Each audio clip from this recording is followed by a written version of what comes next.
Hey, everybody. John Granato and Lance Zierlein from the bench. Mornings on ESPN 97.5 and 92.5. This Fuller stuff, Lance. Okay. So Deshaun likes him, right? But how much better is he this year because of the steroids? Is he on the field because of the steroids? Is he worth it now to come back? Are you risking? How much are you risking that there would be a second positive test? Although, from what I understand, that I simply don't think that that's going to be the case. I think he got some bad advice from a doctor, and he knows better now. I think he probably is going to learn a lesson. But where is the team now, and what do you do now with Will Fuller? You try to use this as leverage to get a better deal. That's what you do. I mean, I think you'd like to have Will Fuller back at the right price. He has stayed healthy this year. Now, do PEDs help with recovery and things like that? You know, you ask those questions. He's still the same guy that has had soft tissue injury. He's still the same guy. I mean, this is really a Carlos Correa situation. It's really not any different. How much is he worth when you have him on the field? You're a much better team. His flashes are fantastic, but he has injury issues on a consistent basis, so what do you pay him?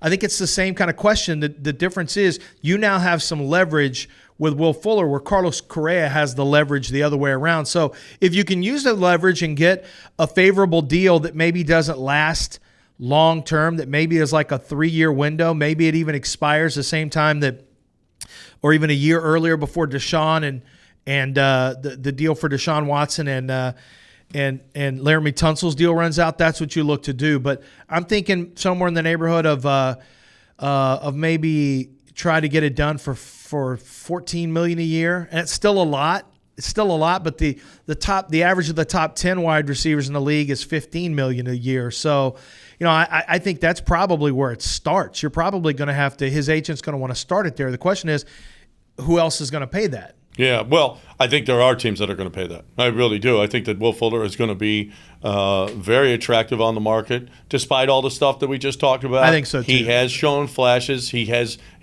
arguably a top 10 receiver in the league this year, and there are 32 teams. So, you know what? He is going to be a guy that is out there that people are going to covet. I think he probably makes more. I think you might have seen Will Fuller his last game with the Houston Texans because of all the stuff that you mentioned, and mainly because the Texans just don't have the money to pay him. They're not going to have the money to pay him with how top-heavy they are with some of their stupid contracts that Bill O'Brien left behind. I think We'll talk about Bradley Roby in just a second, but first I want to talk about cold, clean, crisp, and refreshing Coors Light.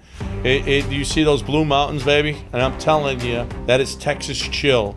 You are going to know. I mean, even in this cooler weather that we're having right now, you still want refreshing. You don't want it, parched after you drink a beer. No, you want to be refreshed after your beer. I don't care how cold it is outside, but you're going to have to wear a glove when you're drinking Coors Light because you know it's cold. And it's the official beer of everything that I do. Make it the official beer of everything that you do this holiday season. I want to talk now a little Bradley Roby. Okay, so the Texans are going to be able to get out of this deal. They can void the deal now since he did test positive for steroids. Do you think they do, or do you think that they bring him back? That's a tough one. I mean, if they have buyer's remorse on the deal at all, remember this is a guy, and we didn't talk about this on the radio, John, but this is a guy who was left off the team flight because they had some issues with him in practice. And I heard it was Romeo Crennel. Now, you're going to have a new head coach in. Well, I assume you're going to have a new head coach in. You'll have a new GM for sure. I assume you'll have a new head coach in, but we'll wait and see. But if Bradley Roby has been a distraction in that locker room at all, the Texans could look at this as a get-out-of-jail-free card. They say, look, we don't have to pay that next year of his contract. We can be out from under Bradley Roby's contract. Now, the problem obviously is he's your best cornerback from a talent standpoint, and you have needs at like every defensive back position other than maybe one safety spot. So how are you going to deal with trying to replenish all of your cornerbacks again? What you could do is take a look at the free agency market again with corner, add 1 or 2 free agent corners, and then go draft cornerback because we know they're going to be heavy on the draft side of things, even though you don't get a pick until the 3rd round.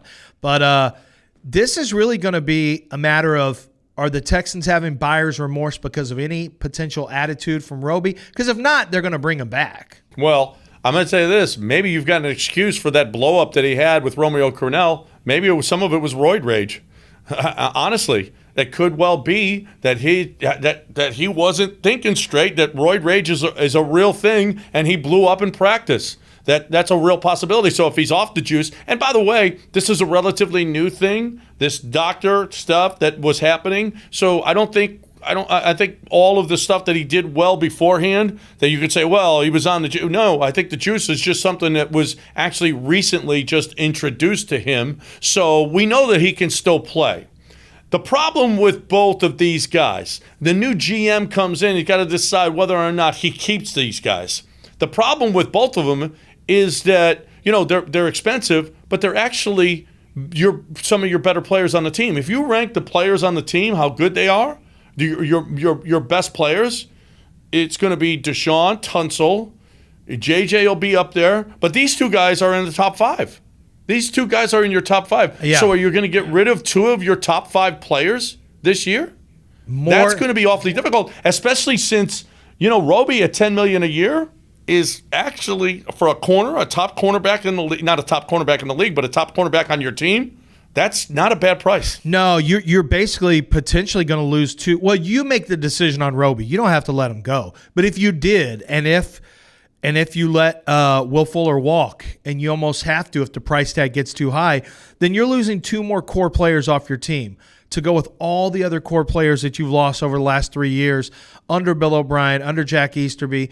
And so what you're left with is a J.J. Watt who you might be looking to trade anyway. There's nobody else on the D-line, I think, that is a core player yet. Not Blacklock, not Amenahue. You got Zach Cunningham, who would be considered a core player. We'll see what happens with Bernardrick McKinney and his contract situation. I mean, you're definitely a better team when he's on the field. There's no question about that. And then I guess you have 2 tackles who are core players. You mentioned the quarterback, obviously. And then I guess Justin Reed, and that's it. And then you are done. It is over.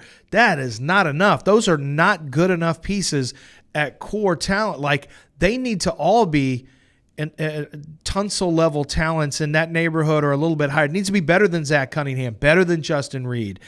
And you're right. You would be taken away.